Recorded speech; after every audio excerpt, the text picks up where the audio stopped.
Hello everyone. आज का जो हमारा टॉपिक है वो है diffraction of a light at a single slit.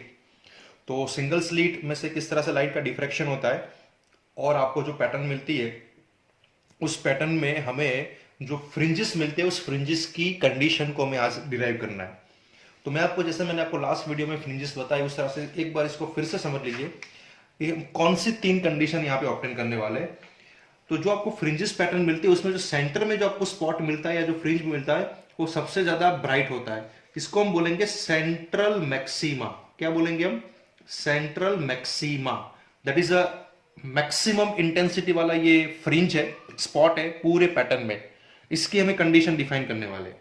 अब ये जो बाकी वाले जो डार्क सॉरी ब्राइट फ्रिंजेस आपको दिखाई दे रहे हैं रेड कलर के, उनकी ब्राइटनेस ग्रेजुअली देखो धीरे धीरे कम हो रही है उनकी बराबर। तो इन सभी को हम क्या बोलेंगे? इन सभी को कॉमन नाम देने वाले हम। इसका नाम है सेकेंडरी मैक्सिमा।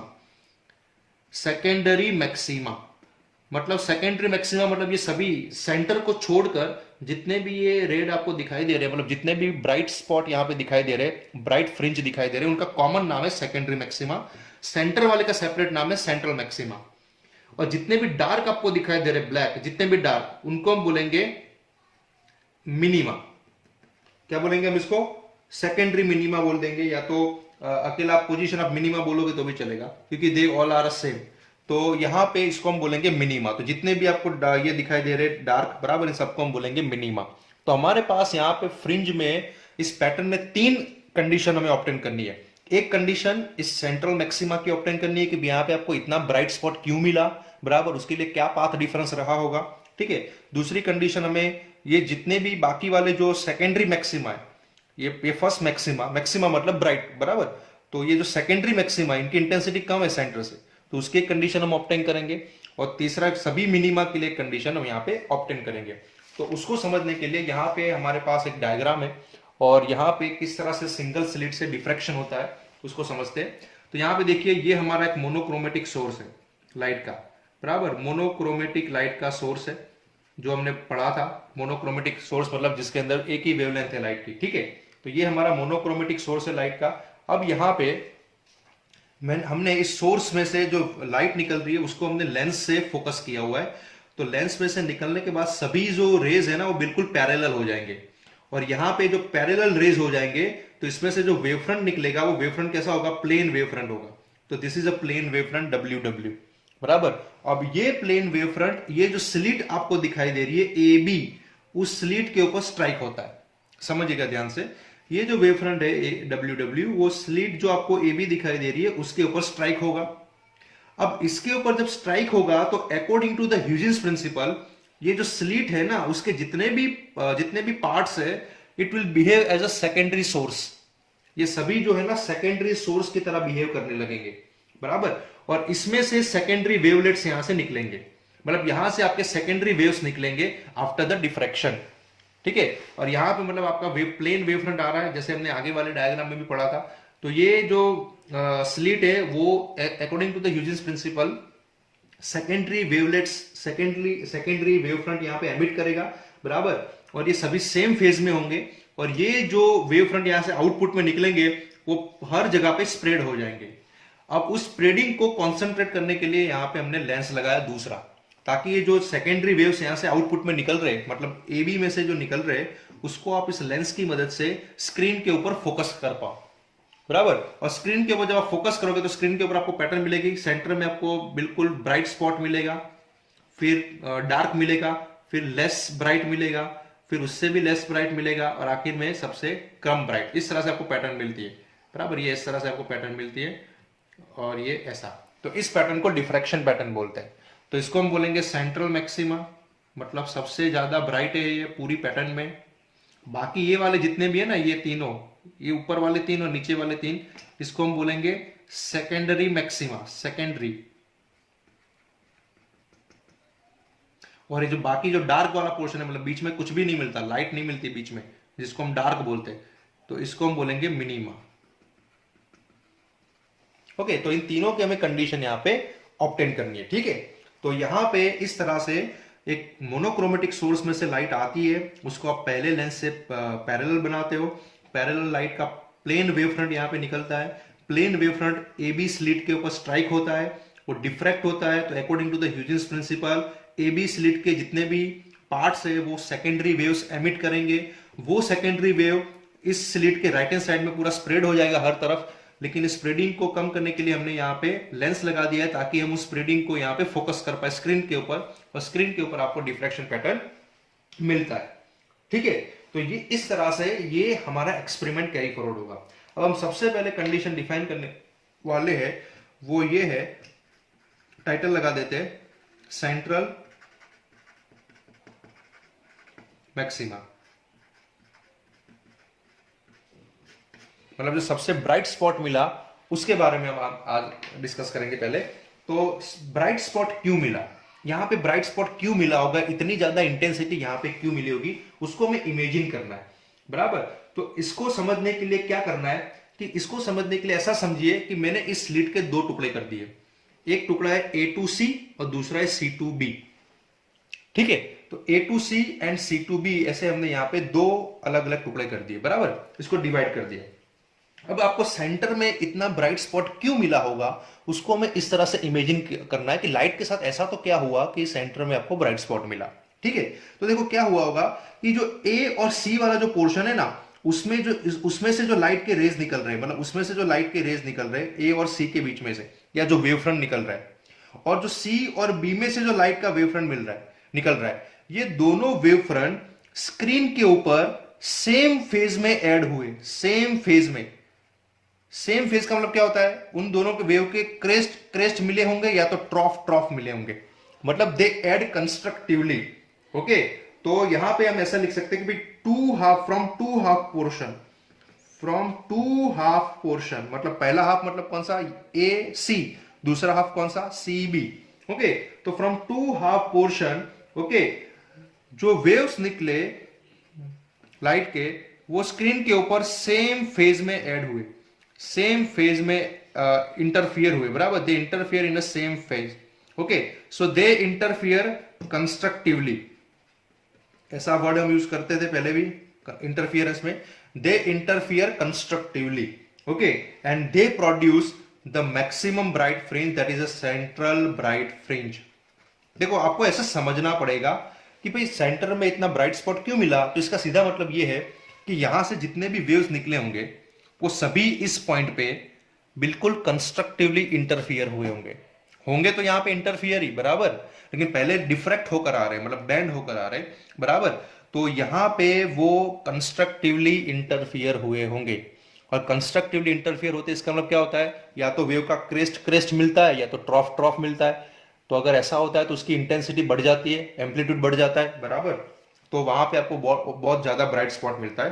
तो यहां पे भी एग्जैक्टली ऐसा हुआ होगा कि हाफ ऑफ द पोर्शन, ऐसे में समझना है कि हाफ ऑफ द पोर्शन में से जो लाइट निकली उसमें से जो वेव निकले, और ये हाफ ऑफ द पोर्शन में जो वेव निकले, ये दोनों वेव लेंस में से फोकस होने के बाद इस पॉइंट पे कंस्ट्रक्टिवली इंटरफियर हुए, और उन दोनों का फेज डिफरेंस बिल्कुल सेम था, और वो दोनों सेम फेज में मिले, और जब सेम फेज में मिलते तो दोनों के एम्पलीट्यूड ऐड हो गए, तो वहां पे आपको मैक्सिमम इंटेंसिटी मिली, और ये इसके कारण वहां पे जो सेंटर स्पॉट मिला वो बहुत ही ज्यादा इंटेंसिटी वाला था, जिसको हम सेंट्रल मैक्सिमा बोलते हैं। ओके, तो ए और बी में से जो वेव निकले, उनका पाथ डिफरेंस क्या था, तो पाथ डिफरेंस की कंडीशन हम लिखते हैं यहां पे, path difference between A and B. चलो पाथ डिफरेंस क्या था, तो पाथ डिफरेंस लिखेंगे हम यहाँ पे P इज इक्वल टू, कैसे लिखेंगे यहाँ पे पाथ डिफरेंस, तो देखो यहाँ पे पाथ डिफरेंस निकालने के लिए हमें ये करना है, दैट इज इक्वल टू कि यहाँ पे मैं एक पॉइंट नाम दे देता हूँ, पॉइंट का नाम दे देता हूँ, यहाँ पे हमने n नाम दे दिया, ठीक है, या हम इसको ऐसा नाम दे देते कोई भी, चलो ठीक है, यहाँ पे n नाम हमने ऑलरेडी दिया हुआ है तो इसको n नाम दे देते। अब मैं देखो क्या कर रहा हूँ यहाँ पे पाथ डिफरेंस के लिए, सेंट्रल मैक्सिमा के लिए, कि ये जो पॉइंट P है आपका, यहाँ पे देखो B से लेके P तक की जो दूरी है और A से लेके P तक की जो दूरी है, हमने यहाँ पे एक परपेंडिकुलर बाइसेक्टर ड्रॉ किया हुआ है, तो पाथ डिफरेंस कितना होगा, BP माइनस AP, बराबर, मतलब BP में से मैं यहाँ पे AP माइनस कर रहा हूँ, ठीक है, तो BP में से मैं यहाँ पे AP माइनस कर रहा हूँ, तो दैट इज इक्वल टू क्या मिलेगा मुझे, BN मिलेगा, मतलब इतना मिलेगा, ये पोर्शन मिलेगा, ठीक है, that is nothing but the path difference. इसको हम क्या बोलेंगे, पाथ डिफरेंस। पाथ डिफरेंस हमने समझा था इंटरफेरेंस में, बराबर। तो ये पाथ डिफरेंस है। अब देखो bn की वैल्यू हमें यहाँ पे डायग्राम से निकालनी है। तो bn की वैल्यू निकालने के लिए हम क्या करेंगे, तो यहाँ पे देखो ऑपोजिट में हमने एंगल इमेजिन किया है थीटा, तो मैं अगर यहाँ पे साइन थीटा लूंगा तो sine theta is equal to क्या होगा, अपोजिट अपॉन हाइपोटेनियस। अब देखो हाइपोटेनियस क्या है, तो हाइपोटेनियस है स्लिट का विड्थ जो है स्मॉल है। स्मॉल है का मतलब क्या है, विड्थ ऑफ दिस स्लिट, मतलब ये जो ओपनिंग है ना उसका विड्थ है स्मॉल है। तो यहाँ पे bn की वैल्यू क्या होगी, bn की वैल्यू अगर मुझे निकालनी है तो मैं यहाँ पे क्या लूंगा, sine theta is equal to opposite bn upon ab, बराबर, bn अपॉन ab। तो bn की वैल्यू क्या होगी, bn बराबर ab साइन थीटा। तो मेरा पाथ डिफरेंस जो bn है वो मिलेगा मुझे, ab मतलब स्मॉल a साइन थीटा। तो ये मुझे पाथ डिफरेंस मिल गया, मतलब जो रेज स्क्रीन पर पहुंच रहे उन दोनों के बीच में पाथ डिफरेंस कितना है उसका मुझे इक्वेशन मिल गया। और ये मैंने सेंट्रल मैक्सिमा की कंडीशन डिफाइन कर दी, बराबर, कि सेंट्रल मैक्सिमा वहां पे क्यों मिला होगा। ठीक है, अब हम बात करेंगे किसके बारे में, मिनिमा के लिए, कि भाई जितनी भी मिनिमा आपको मिली वो मिनिमा क्यों मिली। तो पोजीशन ऑफ मिनिमा क्या होगा, पोजीशन ऑफ मिनिमा, मिनिमा के लिए, कि भाई जितनी भी मिनिमा आपको मिली वो मिनिमा क्यों मिली। तो पोजीशन ऑफ मिनिमा क्या होगा, पोजीशन ऑफ मिनिमा। तो मिनिमा क्यों मिली, तो ये मिनिमा मतलब जहां पे कुछ भी लाइट पहुंच नहीं रही, मतलब वहां पे डार्कनेस मिलता है, आपको डार्क स्पॉट मिलता है, बराबर। तो उसका कंडीशन क्या हो सकता है, तो उसको भी समझने के लिए आपको उसी तरह से समझना पड़ेगा जैसे हमने अभी समझा। तो समझो यहाँ पे जैसे पॉइंट पी यहाँ पे लोकेटेड है, बराबर, और पॉइंट पी पे जितने भी रेज पहुंच रहे उनके बीच का जो पाथ डिफरेंस है वो है लैम्बडा, बराबर। The path difference at point P जो है वो है लैम्बडा। ठीक है, अब मुझे यहां पे डार्क स्पॉट मिला, फॉर एन एग्जांपल मुझे यहां पे डार्क स्पॉट मिला, तो वहां पे डार्क स्पॉट क्यों मिला होगा, तो लाइट तो वहां पे पहुंची लेकिन डार्क स्पॉट क्यों मिला, तो डार्क स्पॉट इसीलिए मिला कि अगर मैं इस स्लिट को अगेन दो पार्ट पोर्शन में डिवाइड कर दूं, बराबर, ए से सी और सी से बी, दो पोर्शन में हमने डिवाइड कर दिया, तो ए और सी में से जो वेव निकले, ए सी बी, ए और सी में से जो वेव निकले और सी और बी में से जो वेव निकले, ये दोनों वेव यहां पे अपोजिट फेज में मिले। अपोजिट फेज का मतलब क्या होता है, ये दोनों क्या, तो एक का क्रेस्ट और दूसरे का ट्रॉफ मिला होगा, बराबर। और जब ऐसे दो वेव एक दूसरे के साथ अपोजिट फेज में मिलेंगे तो दोनों की इंटेंसिटी क्या हो जाएगी, जीरो हो जाएगी। एक क्रेस्ट है दूसरा ट्रॉफ है, अगर दोनों मिले तो इंटेंसिटी उसकी क्या हो जाएगी, जीरो हो जाएगी। और इंटेंसिटी जीरो का मतलब क्या होता है, यहां पे आपको डार्क स्पॉट मिला, तो इसका मतलब ये होगा कि ये जो पूरा वेव है ए और बी में से जो निकलता है उसका पाथ डिफरेंस लैम्बडा है। तो ए सी में से जो वेव निकलेगा उसका पाथ डिफरेंस लैम्बडा बाय 2 होगा, और सी बी में से भी निकलेगा उसका पाथ डिफरेंस लैम्बडा बाय 2 होगा। तो ये दोनों जो अपर पोर्शन हाफ पोर्शन है आपका, बराबर, जो है आपका एसी, बराबर, और नीचे का जो हाफ पोर्शन है वो है आपका सीबी, बराबर। तो इन दोनों के बीच के पाथ डिफरेंस कैसे मिलते हैं आपको, लैम्बडा बाय 2 लैम्बडा बाय 2, ऊपर भी लैम्बडा बाय 2 नीचे भी लैम्बडा बाय 2। तो अपर पोर्शन का जो वेव होगा और जो लोअर पोर्शन का जो वेव होगा, बराबर, ये दोनों वेव जो पॉइंट पी पर पहुंच रहे हैं वो ऑलवेज अपोजिट फेज में मिलेंगे, क्योंकि दोनों के बीच का path difference lambda by 2 lambda by 2 है, बराबर। यहां पे भी लैम्बडा बाय 2 और यहां पे भी लैम्बडा बाय 2 है, पूरा ओवरऑल लैम्बडा है, तो आधा लैम्बडा बाय 2 लैम्बडा बाय 2 होगा। और लैम्बडा बाय 2 जितना पाथ डिफरेंस होता है तो कैसा होता है, जैसे ये पूरा वेव है तो दूसरा वेव जब आ रहा है तो कहां मिलेगा, ऐसे मिलेगा। तो ये देखो लैम्बडा, ये लैम्बडा जितना पाथ डिफरेंस है ना, आधी वेवलेंथ, लैम्बडा जितना पाथ डिफरेंस है, तो एक का क्रेस्ट मिलेगा दूसरे का ट्रॉफ मिलेगा, और यहाँ पे इंटेंसिटी क्या हो जाएगी आपकी, जीरो हो जाएगी। तो इस तरह से यहाँ पे उस पॉइंट पी पे आपको डार्क फ्रिंज मिलेगा, और आप वहां पे इंटरफियर जो होगा, मतलब the wave will meet destructively, ऐसा हम बोल सकते हैं। जो वेव वहां पे मिलेंगे वो वेव जो है वो डिस्ट्रक्टिवली मिलेंगे, ठीक है, डिस्ट्रक्टिवली इंटरफियरेंस होगा वहां पे, क्योंकि दोनों के बीच का पाथ डिफरेंस कितना मिल रहा है, लैम्बडा बाय 2 लैम्बडा बाय 2। ठीक है, आप समझ रहे इस बात को। We can divide the slit A B into 2 half, AC and CB. So path difference between A and C is lambda by 2, and similarly every point of A and C उसके correspondence में आपको दूसरा point C और B में भी मिलेगा, जिसका भी पाथ डिफरेंस C और B के बीच में लैम्बडा बाय 2 होगा, बराबर। तो जब ये दो हाफ में से जो वेव जो मिल रहे हैं ऑलवेज यहाँ पे पॉइंट P पर जो पहुंच रहे हैं वो ऑलवेज ऑपोजिट फेज में ही मिलेंगे, क्योंकि लैम्बडा बाय 2 जितना पाथ डिफरेंस है, ठीक है। और जब ऐसे ऑपोजिट फेज में मिलेंगे तो वहां पे डिस्ट्रक्टिव इंटरफियरेंस होगा, और डिस्ट्रक्टिव इंटरफियरेंस होगा तो वहां पे आपको डार्क स्पॉट मिलेगा, बराबर, इंटेंसिटी आपको मिनिमम मिलेगी। और इसको बोलते हैं, ये कंडीशन हमें मिल जाती है डार्क के लिए, मिनिमम के लिए। तो ये मिनिमम मिलने का लॉजिक है, मिनिमम मिलने का कॉन्सेप्ट है। अब हम इसकी कंडीशन को डिफाइन करेंगे कि हमने path overall total path difference कितना इमेजिन किया, लैम्बडा। ये हमने ऐसा सोचा कि यहाँ पे पूरा पाथ डिफरेंस लैम्बडा होगा, तो ही आधा path difference lambda by two हो सकता है। और जब भी वेव लैम्बडा बाय टू जितने पाथ डिफरेंस में मिलेंगे तो वहां पे इंटरफेरेंस कैसा होगा, डिस्ट्रक्टिव ही होगा, बराबर, ये हमने पढ़ा हुआ है। ठीक है, तो यहाँ पे हमारा जो पाथ डिफरेंस का कंडीशन है वो ये है कि भाई अगर मैं फर्स्ट डार्क फ्रिंज जो है, बराबर, उसकी कंडीशन अगर मैं लिखूं तो ऐसे लिखूंगा ए साइन थीटा वन, थीटा मतलब ये, थीटा मतलब ये एंगल, बराबर, यहां पे भी थीटा लिख सकते हो आप, यहां पे भी एंगल बना सकते हो थीटा। ठीक है, तो ये theta one is equal to lambda, बराबर। पहली डार्क फ्रिंज का जो आपको कंडीशन मिलता है वो a sine theta one is equal to lambda है। अगर मुझे सेकेंड डार्क फ्रिंज का कंडीशन निकालना है, सेकेंड डार्क फ्रिंज, ठीक है, तो उसका कंडीशन क्या होगा, a sine theta two is equal to 2 lambda. ठीक है, this is a condition for the second dark fringe. उसी तरह से इन जनरल अगर मुझे लिखना है, in general nth dark fringe, कोई भी डार्क फ्रिंज की आपको अगर पोजीशन निकालनी है, बराबर, तो that is equal to path difference का कंडीशन क्या होगा, a sine theta n is equal to n lambda. तो दिस इज अ कंडीशन जहां पे एन की वैल्यू स्टार्ट होगी 1 2 3 अप टू इंफिनिटी।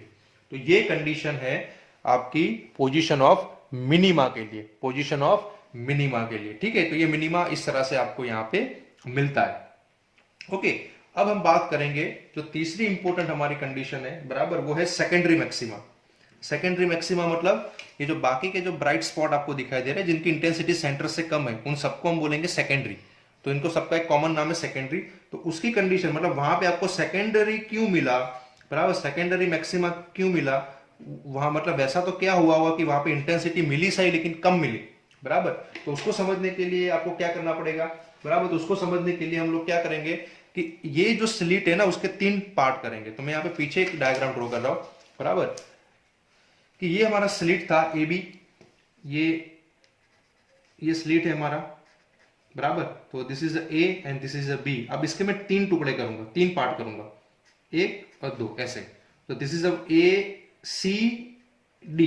ठीक है, तो यहां पे हमने 3 पोर्शन किए, बराबर। अब क्या होगा यहाँ पे कि यहाँ पे हम इस तरह से डिफाइन करेंगे कि जो पॉइंट पी जो है हमारा, जो स्क्रीन है यहाँ पे, और स्क्रीन के ऊपर जो पॉइंट पी है, तो पॉइंट पी पर मान लो सेकेंडरी मैक्सिमा मिलता है, पॉइंट पी पर सेकेंडरी मैक्सिमा मिलता है। तो यहां से वेव कैसे पॉइंट पी पर पहुंचे होंगे और उनका पाथ डिफरेंस कैसा होगा उसको समझना है, बराबर। तो पॉइंट पी पे आपको सेकेंडरी मैक्सिमा मिलता है, तो पॉइंट पी पर पहुंचने वाले जितने भी वेव है उनके बीच का जो पाथ डिफरेंस है, मतलब ए और बी में से वेव निकले, ए और बी के बीच में से वेव निकले, यहां से वेव निकले, तो पॉइंट पी पर पहुंचने के लिए जो पाथ डिफरेंस है वो है 3 लैम्बडा बाय 2। कितना है, 3 लैम्बडा बाय 2। मतलब क्या हुआ कि ए और सी के बीच में लैम्बडा बाय 2 होगा, सी और डी के बीच में लैम्बडा बाय 2 होगा, और डी और बी के बीच में भी लैम्बडा बाय 2 होगा। तो टोटल हो गया ना, ए और बी के बीच में 3 लैम्बडा बाय 2, ये टोटल हो गया 3 लैम्बडा बाय 2। ठीक है, तो मतलब ये होता है कि यहां पॉइंट पी पे आपको सेकेंडरी मैक्सिमा मिला, मतलब एक कम इंटेंसिटी वाला ब्राइट स्पॉट मिला, मतलब वहां पे लाइट तो पहुंची है, मतलब इंटरफियरेंस तो कंस्ट्रक्टिवली हुआ है लेकिन उसकी ब्राइटनेस कम है।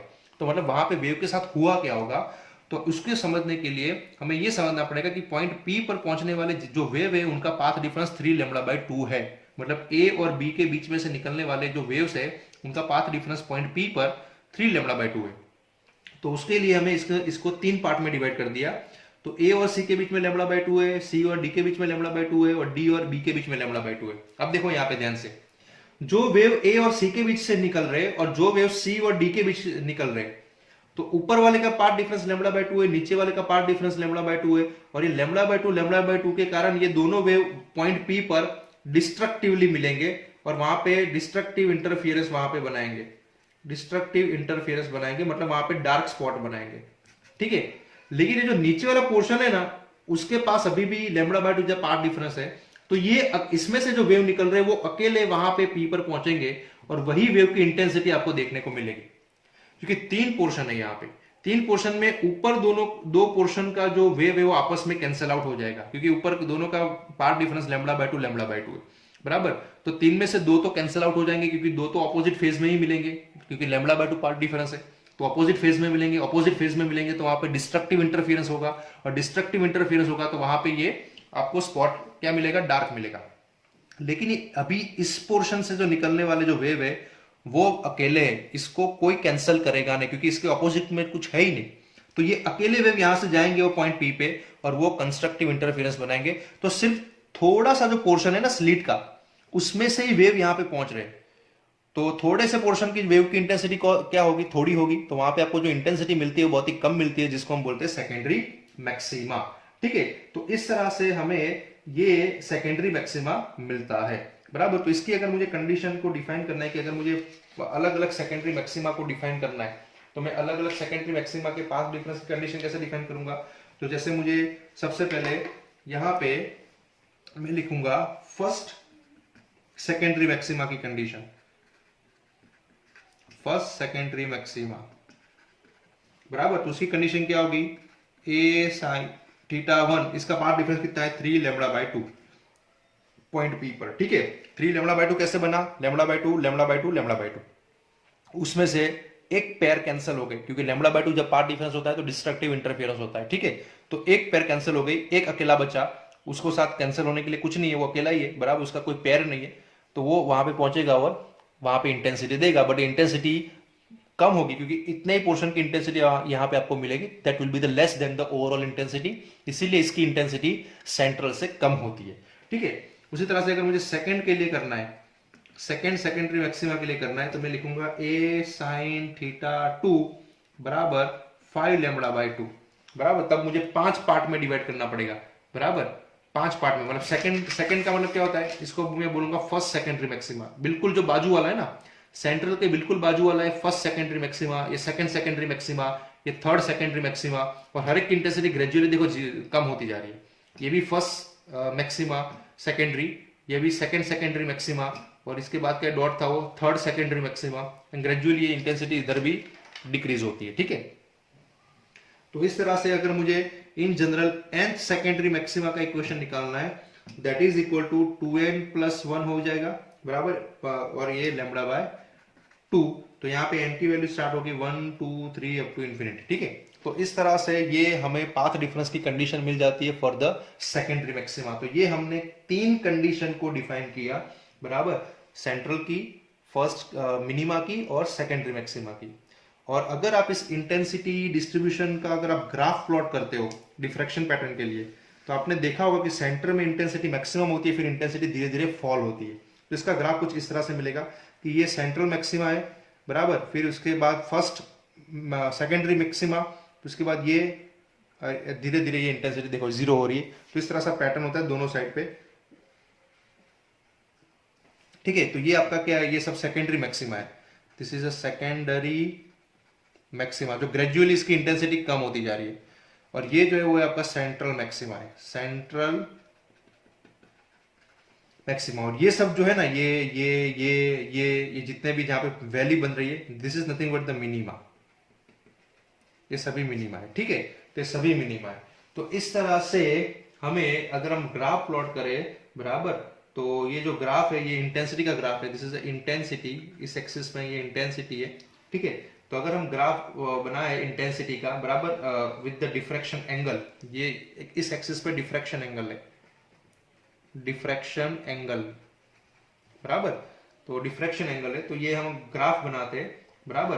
तो यहां पे आपको ये इंटेंसिटी मिलेगा। तो ये जो सेंट्रल मैक्सिमा मिलता है, जैसे ये स्लिट है और यहां से आपके वेव फ्रंट आ रहे हैं और इस तरह से यहाँ पे बैंड होते हैं, तो ये जो एंगल होता है बिल्कुल सामने वाला, उसको थीटा बराबर 0 डिग्री बोलते हैं। ठीक है, तो थीटा बराबर 0 डिग्री पे आपको क्या मिलता है, थीटा बराबर 0 डिग्री पे आपको सेंट्रल मैक्सिमा मिलेगा, बराबर। और फिर जैसे जैसे एंगल बढ़ेगा, ये एंगल ऐसे बढ़ा, ये ऐसे ऐसे, तो यहाँ पे आपको धीरे धीरे इंटेंसिटी डिक्रीज होती हुई दिखाई देगी, बराबर, क्योंकि स्प्रेड हो जाता है, ये डिफ्रैक्शन पैटर्न इस तरह से स्प्रेड होता है। लेकिन सेंटर में आपको क्या मिलता है, सेंट्रल मैक्सिमा मिलता है। ठीक है, सेंटर में आपको क्या मिलेगा, सेंट्रल मैक्सिमा। ठीक है, तो इस तरह से हम इसके ग्राफ को समझ सकते हैं। तो ये था हमारा diffraction due to single slit. Thank you.